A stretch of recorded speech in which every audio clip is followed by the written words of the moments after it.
Hello, I'm Jan Ashravinsky. Welcome on board the Eastern Express, and as always, I hope you enjoy the journey ahead. When Moscow lost its grip on Ukraine, the aftershocks didn't stop at the border. They rippled east, across the Caspian, where two former Soviet republics have quietly rewritten the rules of Eurasia. Azerbaijan and Kazakhstan are more than just trading partners. They are the architects of an alternative future. Their growing alliance is building new routes, new power centers, and a new geopolitical map, one where Russia and Iran are the bypassed rather than the brokers. The Middle Corridor is becoming more than a transport route. It's a political escape hatch from empire. So without further ado, let's take a look at our latest report to find out more. A new axis of partnership is taking place along the Caspian Sea. In Astana, Presidents Kassym-Jomart Tokayev and Ilham Aliyev met not as distant counterparts, but as leaders of nations bound by history, language and ambition. Both spoke of brotherhood and of a shared future shaped not by ideology, but trade routes and steel rails stretching toward Europe. Tokayev called Azerbaijan, quote, a brotherly nation and one of Kazakhstan's key partners. Aliyev praised Kazakhstan's political stability and, quote, course towards modernization. Behind the diplomatic phrasing lies a clear strategy. Two energy-rich states eager to diversify their ties beyond oil and beyond Moscow. The Trans-Caspian international transport route, often dubbed the Middle Corridor, is fast becoming their shared lifeline. It links China to Europe via Kazakhstan, the Caspian Sea, Azerbaijan and Georgia, bypassing Russian territory entirely. Transit volumes from China to Azerbaijan are climbing, with shipments now reaching Georgian ports in just over 2 weeks. For Astana and Baku, this is more than infrastructure. It is a statement of independence, economic and strategic. And now let's zone in on the east-splaining portion of our show. As the world looks for alternatives to routes passing through Russia, the Middle Corridor is emerging as a key artery for Eurasian trade. Linking the Caspian Sea with Central Asia and Europe, it's now at the center of fast-growing cooperation between Azerbaijan and Kazakhstan. President Ilham Aliyev, speaking ahead of his state visit to Kazakhstan, called transport and logistics cooperation between the two nations a strategically important direction. In 2024, transit shipments between Azerbaijan and Kazakhstan exceeded 3.5 million tons, up to 20% from the previous year. At the heart of this growth is the Middle Corridor, a route connecting Turkey, Azerbaijan and Kazakhstan. The three countries signed a roadmap for 2022-2027 in Akto, outlining joint plans to modernize infrastructure, unify tariffs and build logistic hubs along the route. Aliyev also highlighted a new phase of integration, digital connectivity. Construction has begun on a submarine fiber optic cable under the Caspian Sea, linking Kazakhstan and Azerbaijan. Signed in Baku in March 2025, the project is set for completion by the end of 2026 and will strengthen data and communications flow across the region. Trade is also booming. Bilateral turnover reached almost $550 million by mid-2025, tripling year on year, while mutual investments now total over $360 million. Both leaders see this corridor not just a trade route, but as a bridge uniting the South Caucasus and Central Asia. And now it's time to explore the issue in greater detail. So, let's begin. For most of the last 30 years, Eurasia's map has been drawn with Moscow at the center. Pipelines, trade routes, and political influence radiating outward like spokes from a hub. But that geography is now changing fast. In the past year, Azerbaijan and Kazakhstan have turned their already warm partnership into something of a strategic axis. Their cooperation now spans energy, transit, defense and diplomacy. Together, they are weaving a network that bypasses Russia entirely and cuts Tehran out of the equation too. Call it the Middle Corridor bloc if you like, but what's taking shape is profound. A convergence of two mid-sized powers, each tired of being somebody else's periphery. At their October summit in Astana, their 13th meeting in just 5 years, Presidents Ilham Aliyev and Kassym-Jomart Tokayev showed their focus remains the Middle Corridor, the east-west route that carries goods from China to Europe through the Caspian Sea, across the Caucasus and onward via Turkey. Every kilometer of that corridor weakens Moscow's grip on Eurasian logistics, and every shipment that flows through it makes the Kremlin's traditional leverage over Central Asia a little less relevant. Kazakhstan gets a western outlet beyond Russia's rail chokehold. Azerbaijan cements itself as the bridge between the Caspian and Europe. And together, they prove that multi-vector foreign policy doesn't have to mean balancing Moscow. It can mean outgrowing it. Of course, the shift isn't just about trade. Baku is being embraced as part of a greater Central Asia, while Astana is fully stepping into the Turkic world, a symbolic inversion that fuses two spaces Russia has spent decades trying to keep apart. That transformation is rooted in a shared grievance: Russian arrogance. When Vladimir Putin called Kazakhstan, and I quote, a Russian-speaking land at a 2024 summit, Tokayev responded in Kazakh, forcing Putin's team to reach for translators. What he was essentially saying was, we're done playing the junior partner. We're not doing this anymore. Russia's mistakes have multiplied. It shot down an Azerbaijani plane last year, alienating Baku in the process. It tried to intimidate Astana over migrants and energy supplies, alienating Tokayev. And it underestimated how quickly both leaders could find common cause with each other. At the Astana summit, Aliyev even lifted travel bans on Armenians, a gesture unimaginable during the long Karabakh conflict. It showed that Baku, no longer reliant on Russian mediation, could normalize relations on its own terms. For the Kremlin, that is the nightmare scenario: neighbors settling their disputes without Russian supervision. It is the collapse of the divide and rule playbook that has sustained Moscow's regional influence for a century. The Caspian is no longer the edge of two empires. It is becoming the center of a new one made of connectivity, not conquest. Azerbaijan and Kazakhstan are proving that post-Soviet independence doesn't have to be performative. By merging the Turkic and Central Asian worlds, they have created something Russia cannot infiltrate without confronting both at the same time. And now here to shed more light on the issue is Mahamat Mamadov, Research Fellow at the Top Chubashev Center. Hello and welcome to Eastern Express. Hello, thank you for having me.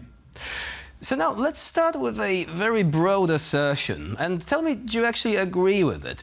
Do you think that cooperation between Azerbaijan and Kazakhstan, as well as other countries of the region, is really the Turkic world coming into its own? So throwing away the past that was imposed upon it by the Soviet Union, where it never belonged, and instead recreating a reality that would have otherwise been from the very start, right? Because these countries have much more in common with one another than they have with Russia nowadays. Yeah, definitely. I think what we have been seeing in the last 3 years is the result of the events after 2022, Russia's full-scale invasion of Ukraine. And as a result, Moscow's declining position in both South Caucasus and Central Asia. And in that regard, Turkey, together with some other great powers, have been filling the vacuum left by Russia. So in that regard, we do see that both Azerbaijan in the South Caucasus and Kazakhstan and Uzbekistan in the leadership in Central Asia are coming together to fill that void. So in that regard, yes, some of these countries are still part of Russian-dominated regional security and economic frameworks, but we do see that, especially in Kazakhstan leadership, these countries are diversifying their economic relations, where Azerbaijan and Turkey becomes very essential partner, and at the same time they are they are following increasingly multi-vector foreign policy, where again Turkey's rising regional posture comes handy. So in that regard, yes, I think it's a new era beginning in the deepening partnership between Turkic countries, but many will depend still on what's going on in Ukraine and Russia's, let's say, weakening position in both South Caucasus and Central Asia. So now that we've mentioned Russia, do you think that Russia could at some point be trying to draw some of the countries of the region back into its fold? Because Russia, unfortunately, does have this sort of rather revisionist thinking about history. It believes that once a country has ever found itself within its grasp, usually by force, was forcefully incorporated into its sphere of influence, then they always have a claim to it. Do you think there is a risk that at some point Russia will say, no, I mean, you can cooperate with one another, but you're still within our broader sphere of influence? Are countries like Azerbaijan ready to push back against such claims? Yes, that risk is always there. I think in expert discussions, we always hear that this is a very short window of opportunity for countries like Azerbaijan and Kazakhstan to push back, let's say, traditional Russian dominance in the region. But again, it's called window of opportunity. But we don't know whether that window of opportunity is closing now, because again, many will depend on Russia's ability to consolidate its, let's say, gains in Ukraine. And we do see some kind of a scenario where there is some rapprochement between Trump administration and Putin. That risk is that risk will be high. But so far we don't see it, and we see that Russia is still being kept in that quagmire, let's say, in Ukraine. So Azerbaijan and Kazakhstan still have these options to further, let's say, move away from Russia's orbit. But when it comes to the perception of Russia toward the region being its traditional sphere of influence and what they call privileged interest or near broad. So it's always there, and I'm sure that whenever they consolidate some kind of influence in Ukraine, they'll shift their attention back toward the South Caucasus and Central Asia. So now let's talk about how to make the best of that window of opportunity. One obvious aspect here is the middle corridor. How much do you think would need to be done in order to make this viable, in order to make this this sort of engine powering the economies of the region, allowing them to come into their own, to essentially shake away the foreign influence, like, the Russian influence, and create something new? How much would need to be invested for this project to attain this objective? Yeah, definitely. Many depends on contributions from Azerbaijan and Kazakhstan. Traditionally, it has been these two countries who invested significantly in the rail and port infrastructure of the Middle Corridor. Again, Baku invested highly in Alat port, and Astana built its Aktau port, upgraded its capacity, and built 1,000-kilometer railroad system that will connect China to the European Union. So in that regard, many will depend on Azerbaijan and Kazakhstan's contribution, and not only hard infrastructure, but also soft infrastructure. Now, as we know, Kazakhstan and Azerbaijan are establishing together with Georgia a joint venture that will deal with not only building ports or railways, but also soft infrastructure frameworks like customs regulations, common customs systems, tariffs, and the digitalization of the Middle Corridor. So in that regard, this is regional cooperation part of the Middle Corridor. But on the other hand, Azerbaijan and Kazakhstan need huge investments from the European Union, the United States. Now, C5 countries are going to Washington for C5+1 summit with the United States. So I think it's very essential for these countries that they can attract external investment. Now, what we see is different from the pre-2022 period is that both the United States, the European Union, and China are openly committing themselves financially assist the further upgrading of the Middle Corridor. So in that regard, I think many will depend on if these financial commitments to improve the hard and soft infrastructure potential of the route will realize in the short term. Otherwise, it will again be another lost window of opportunity for these countries. So that's trade, but there is also a question of resources, right? Quite recently, results of certain studies have been published regarding Azerbaijan's reserves of rare earth minerals. And now this is a hot topic recently, given that China is using this as leverage against the US. The US and Europe, they want to shift the process of production, processing, so that they would be less dependent on China. And here comes Kazakhstan, apparently, with reserves that could be, that was 20 million tons, I think. That is massive. Apparently, that could be as much as half of what China has. This could make Kazakhstan a major global player. But again, they would need investment. Can you see any sort of movement by companies from the US, from the European Union, to help Kazakhstan make the best out of that opportunity? Because that, if successful, would clearly be a win-win situation for all the economies involved, right? Definitely. Now, the United States and the EU, to most extent, depend on China for both extraction and production and processing of those critical raw materials, which are very much a strategic resource for both green transition. They are crucial for production of solar panels, wind turbines, electric car batteries, and etc. And at the same time, they are very crucial for defense industrial complexes. For example, those rare earth minerals are essential for building F-35 stealth fighters. So in that regard, the United States, now in Trump's visit to Southeast Asia, we saw that in all countries he visited, in Australia, in Japan, and some other regional countries, he struck new rare earth mineral partnership deals with these countries. It all shows the United States wants to diversify its dependence on China toward the alternative regional partners. And here Central Asia, and as you said, and Azerbaijan comes in. In that regard, I think the most important thing is not only the possession of these critical raw materials, but the processing capabilities. So what Kazakhstan and Azerbaijan right now is striving to do in partnership with the EU and US is not only to attract companies to extract these resources, because it's nothing in itself, but if you want value added for your local economies, you need the establishment of processing capabilities in your territory and the transfer of technology from the European Union and the United States. In that regard, we see some kind of improvements in Kazakhstan especially, and now there are expectations that after this C5+1 summit in Washington, some US companies will deliver on the establishment of new processing capabilities in Kazakhstan. So now, in order to make this all come true, you also need political stability.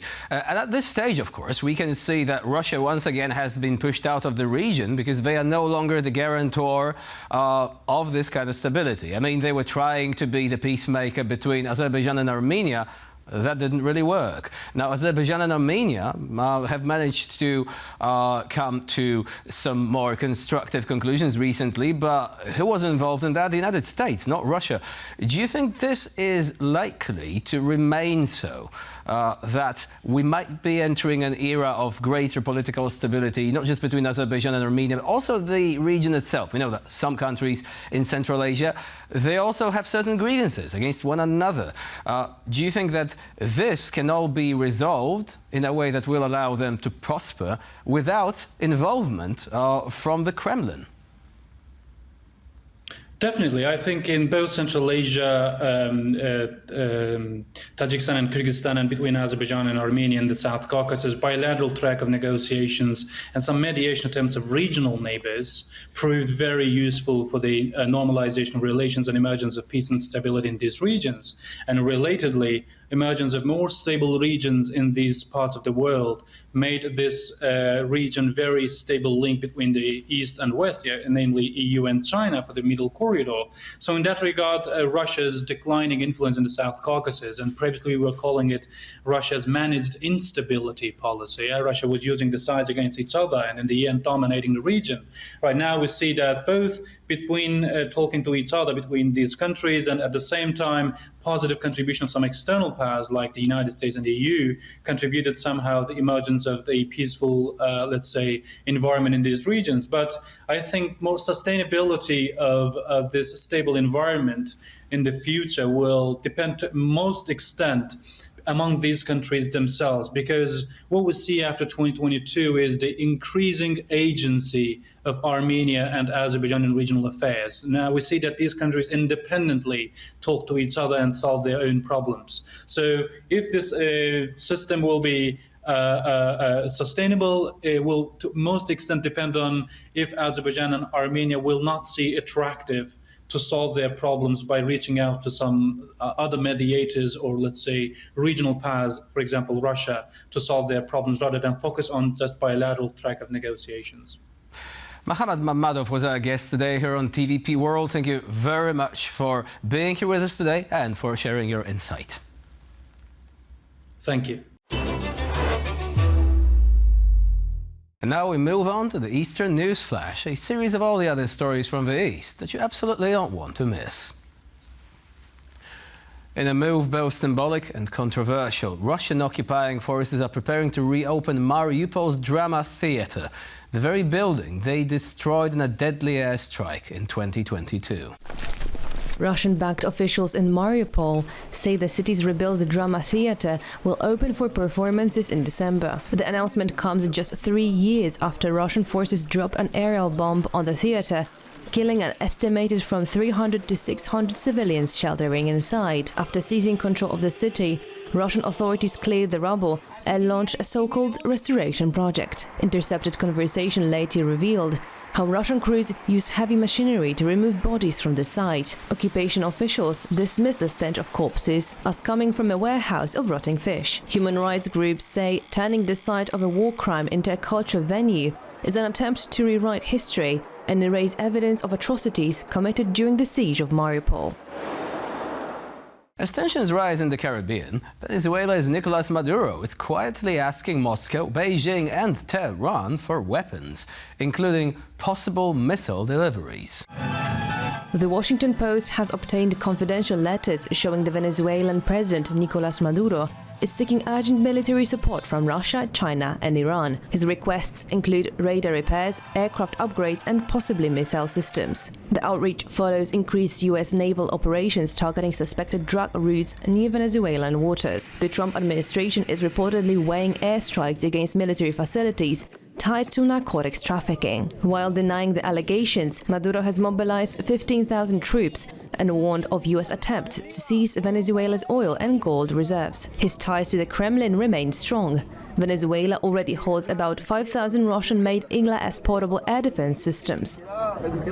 Uzbekistan is intensifying efforts to secure access to the sea, this time through a potential new freight corridor to Pakistan via Taliban-controlled Afghanistan.